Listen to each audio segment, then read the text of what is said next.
ये भारत देश पे ना सबका हक है। बंदूक लेके प्रैक्टिस कर रहे थे, गलत काम करने पर उतर आए हैं। दिल्ली में आरएसएस के लोगों ने ही अपने बंदे का बलात्कार किया, उनको आतंकवादी कह दिया जाता, क्योंकि उनके लिए आरएसएस उनका बल है। इन्होंने घटिया बेहुदा, हमारे पास मिलिट्री फोर्स है, हमारे पास फाइटर प्लेन है। कर्नाटका में दोस्तों आरएसएस के लोग अपना प्रोग्राम करने के लिए उन्होंने बैनर लगाया, उन्होंने अपना पोस्टर छपवाया विदाउट पुलिस स्टेशन से परमिशन लिए। और आप सभी को पता है कि आरएसएस जो है वो रजिस्टर्ड कंपनी नहीं है, वो प्राइवेट ऑर्गेनाइजेशन है, लेकिन उसका रजिस्ट्रेशन नहीं हुआ है और 100 साल हो गया उसको, फिर भी रजिस्ट्रेशन नहीं हुआ है। सबसे बड़ी बात तो यह है कि ये अभी तक गैर कानूनी चल रहा है, गवर्नमेंट ने इसके ऊपर एक्शन नहीं लिया। और उनका जो प्रोग्राम चलने वाला था वो विदाउट गवर्नमेंट से या फिर पुलिस प्रशासन से विदाउट परमिशन लेके काम करने की कोशिश कर रहे थे, लेकिन वहाँ के जो पॉलिटिक्स लोग हैं वो सब तोड़ ताड़ के निकाल के फेंक दिया। बोला कि अगर प्राइवेट कोई भी हो, उसे कोई भी काम करना हो तो परमिशन की ज़रूरत होती है। कोई भी प्राइवेट से, अगर कोई प्राइवेट सेक्टर से कोई जाके काम करना है तो उसे परमिशन लेना पड़ता है। विदाउट एनी परमिशन आप रोड पे कोई भी शो नहीं कर सकते हैं, ये गवर्नमेंट का रूल है। वहां पे हंगामा मची हुई है और बीजेपी सरकार कहती है कि हम जो हमारे साथ ये घटना घटी है ये बहुत निंदनीय है, इसको बर्दाश्त नहीं किया जाएगा, इसके खिलाफ हम एक्शन लेंगे। जो वहां पे रूलिंग पार्टी है दोस्तों, उन्होंने साफ सीधी बात कह दी है, यहाँ पे अगर रहना है, यहाँ पे अगर काम करना है तो ढंग से काम करना पड़ेगा। और उनका बैनर वगैरह जो भी उन्होंने शहर में लगाया था सब निकाल के फेंक दिया।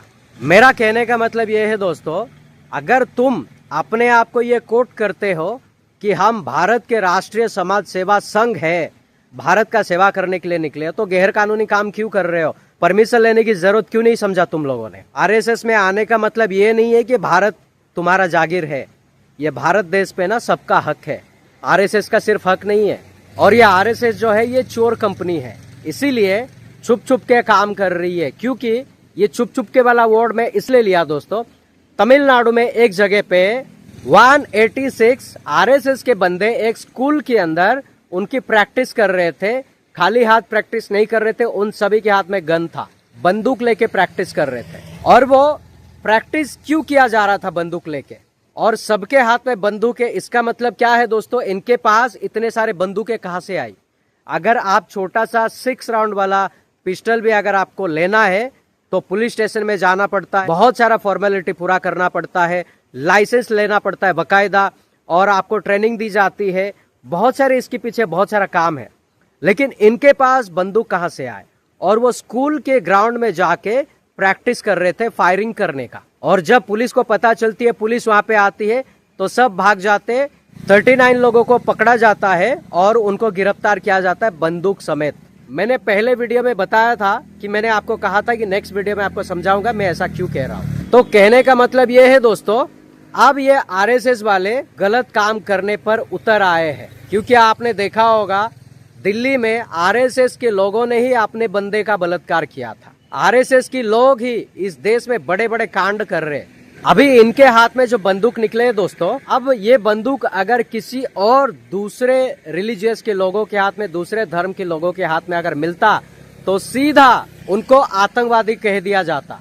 लेकिन अब इनको कुछ नहीं बोलेंगे। और इसको ये गोदी मीडिया और ये बीजेपी सरकार इनके बारे में कुछ नहीं बोल रही, क्योंकि उनके लिए तो आरएसएस उनका ताकत है ना।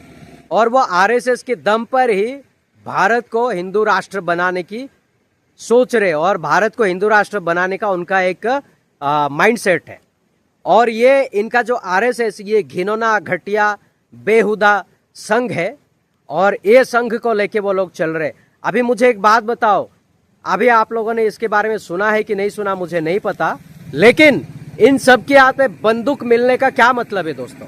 अगर बात आती है भारत की रक्षा के लिए, हमारे पास मिलिट्री फोर्स है, पुलिस प्रशासन है, पैरामिलिट्री है, आर्मी है, बहुत सारे हमारे पास है, मार्कोस है हमारे पास फाइटर प्लेन है, हमारे पास टैंक है, हर एक चीज की सुविधा है हमारे पास। तो ये इन लोगों की क्या जरूरत है? ये आरएसएस वाले ये सब ट्रेनिंग लेके क्या क्रिश्चियनों को, मुस्लिम को ठोकने का इनका माइंडसेट होगा क्या? कमेंट करके बताना प्लीज आप लोग, मैं आपसे पूछ रहा हूं। लेकिन जहां से मैं देख रहा हूं, ये अगर सीखेंगे हथियार चलाना तो भारत में माइनॉरिटी के लिए बहुत मुश्किल होगा जीना। सबसे पहली बात तो ये है, अगर इनके पास इतने सारे बंदूक है तो क्यों है? दूसरी बात है, अगर बंदूक है तो इसका लाइसेंस है क्या इनके पास, या इनके पीछे जो गवर्नमेंट है वो इनको सपोर्ट करती है ओपनली?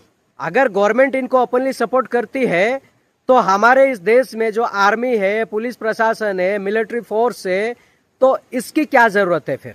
और अगर इनको ट्रेनिंग ही देना है, गवर्नमेंट का बकायदा पर्सनल ट्रेनिंग एकेडमी होती है जहां पे पुलिस फोर्स को ट्रेनिंग दिया जाता है, जहां पे मिलिट्री को ट्रेनिंग दिया जाता है, यानी कि नेवी वालों को ट्रेनिंग दिया जाता है, तो वहां पे जाके ट्रेनिंग ले। बाहर के दुश्मनों से लड़ने के लिए ट्रेनिंग नहीं लिया जा रहा दोस्तों, ये अंदर के लोगों को मारने के लिए ट्रेनिंग लिया जा रहा है। और फिर ये अपने आप को कहेंगे कि हम भारत के सेवा संघ है। ये सेवा संघ नहीं है दोस्तों, ये भारत को अंदर से मिटाने का संघ है और ये भारत को अंदर से खोखला करने का संघ है। मैं बीजेपी सरकार से, बीजेपी गवर्नमेंट से एक सवाल पूछता हूं, अगर आप लाल किले में बैठकर इनके लिए इतना तारीफ का पुल बांधते हो तो जरा मुझे ये बताओ कि इनके पास इतने सारे बंदूक आए कहां से, और वो भी स्कूल के ग्राउंड के अंदर प्रैक्टिस कर रहे थे। तो मुझे बताइए, वहां पे अगर वो गोली गलती से उन लोगों को लग जाता या फिर आसपास में किसी को लग जाता तो इल्जाम किस पे आता? क्योंकि जब कोई फर्स्ट टाइम अगर ट्रेनिंग लेता है तो उसको बंदूक चलाना नहीं आता है, और जब नहीं आता है तो गोली कहीं पे भी मिसप्लेस होकर किसी को भी लग सकता है। इसका जिम्मेदारी कौन लेगा दोस्तों? क्या आप लोगों को क्या लगता है ये नॉर्मली बातें हैं हमारे भारत के लिए, यहाँ की माइनॉरिटी के लिए नॉर्मली बातें, छोटी बातें हैं? आपको लगता है आपके सामने अगर कोई नाइफ लेके आता है तो आपकी हालत खराब हो जाती है, लेकिन वो लोग ट्रेनिंग ले रहे थे बंदूक चलाने की। इसका मतलब सोचो जरा कि कितना गंभीर बात है। और वहां की पुलिस ने उनको अरेस्ट कर लिया है। अब ये देखना है बात कोर्ट तक जाती है या बात पुलिस स्टेशन में ही मांडौली करके खत्म कर देंगे। और बीजेपी सरकार का एक नारा है, बेटी बचाओ बेटी पढ़ाओ, लेकिन आरएसएस के ऐसे गुंडे बहुत है जो बेटियों को कहीं का नहीं छोड़ते हैं और उनको बलात्कार करते हैं, मर्दों को नहीं छोड़ते हैं। ऐसे हैवानों को पाल के रखा है, ऐसे हवस की पुजारियों को आरएसएस में भर्ती करके रखा है, और जो गैर कानूनी तरीके से, जो अवैध रूप से संघ को चला रहे, रजिस्ट्रेशन नहीं है।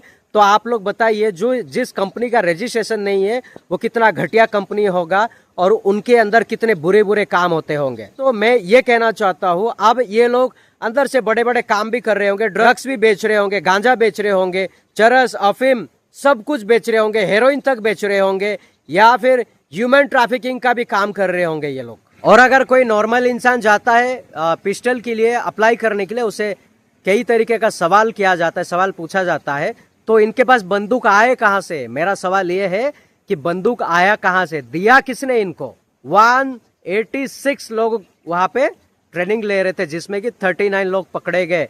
बहुत सारे लोग भागने में कामयाब हो गए, लेकिन कुछ लोगों को दबोचा लिया गया। तो इसका मतलब क्या है दोस्तों? इसका मतलब आपको क्या लगता है? ये सनसनी बातें है ना, सनसनी खबर है ना, ये कितनी हमारे भारत देश के अंदर कितना षड्यंत्र रचा जा रहा है, कितनी साजिशें की जा रही है कि माइनॉरिटी को जड़ से मिटाने के लिए। इनका गवर्नमेंट अगर इनके सपोर्ट में नहीं होता तो आप लोगों को क्या लगता है कि स्कूल के ग्राउंड में जाके ये लोग प्रैक्टिस करेंगे बंदूक चलाने की? बीजेपी गवर्नमेंट एक आतंकवादी, एक उग्रवादी, एक टेररिस्ट को पैदा कर रही है जिसका नाम है बजरंग दल, आरएसएस, बीएचपी। इन लोगों को बैकग्राउंड से सपोर्ट करते हैं, बैक साइड से सपोर्ट करते हैं, ताकि ये लोग बंदूक चलाना सीखें। और दिन ऐसा आएगा वो जाके किसी को रोड पे फायरिंग कर देगा और बोलेगा ये मुठभेड़ में मारे गए हैं, या फिर उनकी कोई पुरानी दुश्मनी होगी। समझ रहे इन लोगों की माइंडसेट कहाँ जा रही है? क्योंकि अभी सारी बातें जब बजरंग दल जाके किसी को मारते पीटते, आरएसएस लोग जाके मारते पीटते, बीएचपी के लोग जाके जब ये मारपीट करते हैं, जो बात है वो सामने में आता है। और जब बात सामने में आता है तो लोग हजारों सवाल पूछते हैं जिनका जवाब इनके पास होता ही नहीं है। और मैं चाहता हूँ, पर्सनली मैं आप सभी को तहे दिल से रिक्वेस्ट करता हूँ, ये वीडियो, ये जो ब्लॉग है दोस्तों, ज़्यादा से ज़्यादा लोगों के पास पहुँचाइए, क्योंकि इसके बारे में हर एक को जानने की ज़रूरत है और जान के वो होशियार रहेंगे।